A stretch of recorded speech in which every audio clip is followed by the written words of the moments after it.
de todos os países que passaram a existir a partir do último século, nenhuma certidão de nascimento é mais legítima que a de Israel.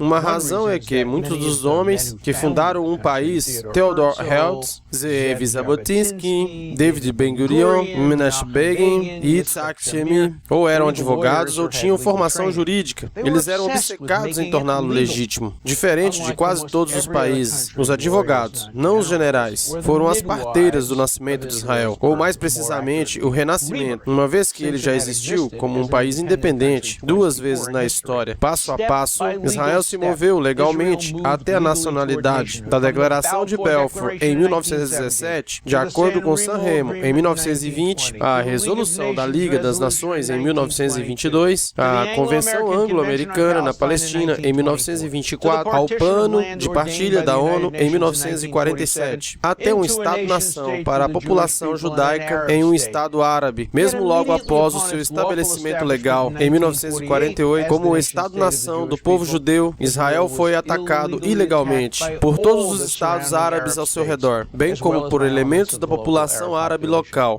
Ao defender o seu direito de existir durante essa guerra, Israel perdeu 1% da sua população, incluindo muitos civis e sobreviventes do Holocausto, e também perdeu um pouco do território atribuído pela ONU, e capturou outros territórios dos agressores que estavam originalmente atribuídos ao Estado árabe. O resultado final dessa guerra contra Israel foi uma linha de armistício que prevaleceu até 1967, quando Israel foi novamente atacado pela Jordânia. Durante a guerra de Israel contra o Egito e a Síria, entre 1948 e 1967, apesar do armistício e os terroristas árabes continuavam a se infiltrar nas fronteiras de Israel para ferir e matar cidadãos de Israel. Isso fazia parte de uma política oficial de governos vizinhos e de líderes dos grupos palestinos locais. Tudo isso foi uma violação, uma óbvia violação do direito internacional. Após o estabelecimento de Israel, ocorreu uma transferência de populações. Centenas de milhares de árabes que fugiram de Israel durante a Guerra de Independência não tiveram permissão para retornar. Alguns escolheram sair, assegurados por líderes árabes de que o novo país não duraria uma semana. Outros foram forçados a sair. Nesse momento, aproximadamente, a mesma quantidade de judeus foi forçada a deixar os países árabes, uma outra violação do direito internacional, onde eles viveram por milhares de anos. A diferença foi que os países árabes mantiveram os árabes que deixaram Israel em campos de refugiados, onde muitos deles ainda vivem mais de meio século depois de deixar Israel. E Israel, por outro lado, integrou totalmente todos os refugiados judeus dos países árabes na sociedade israelense, onde muitos dos seus descendentes agora ocupam as posições mais altas da sociedade. O estabelecimento de Israel como o Estado-nação do povo judeu por meios totalmente legais é bastante notável por diversas razões. Primeiro,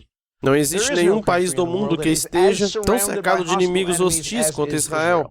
E assim tem sido desde 1948. E ainda assim Israel buscou alternativas pacíficas ao invés do conflito. E entrou em conflitos para sobreviver. Mas sua preferência foi sempre pela caneta, ou seja, pelas negociações pacíficas. Um tratado de paz com o Egito em 1978, sua partida pacífica de Gaza em 2005 e suas diversas tentativas de atingir um acordo de paz com os palestinos são exemplos. Mesmo assim, apesar de sua origem totalmente legal, Israel é o único país do mundo hoje cuja origem e, consequentemente, sua legitimidade tem sido questionada pela Assembleia Geral das Nações Unidas, por numerosas nações membros e por muitas organizações que dizem defender os direitos humanos e o Estado de Direito. Ironicamente, os atuais ataques à legitimidade de Israel tomaram a forma de uma guerra legal, o uso das leis internacionais como uma arma. Qualquer tribunal justo que julgasse Israel por padrões universais rejeitaria categoricamente tais ataques. Mas as cortes internacionais, como a própria ONU, foram ocupadas por aqueles amargamente contrários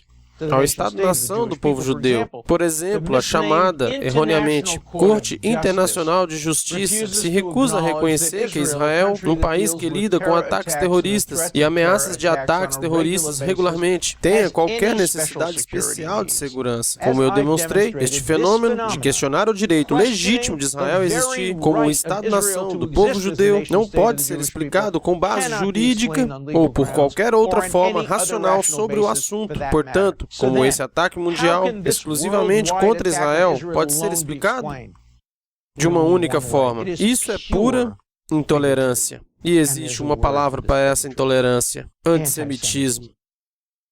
Se você tiver uma explicação melhor do porquê apenas um país no mundo cujo direito da existência é negado é também o único país e Estado-nação do povo judeu, eu pergunto a você, qual seria? Eu sou Alan Deskowski, professor de Direito da Universidade de Harvard para a Prager University. Deus abençoe o Brasil e saiam da ignorância. Não se esqueça de se inscrever e fiquem com Deus. Saia da ignorância.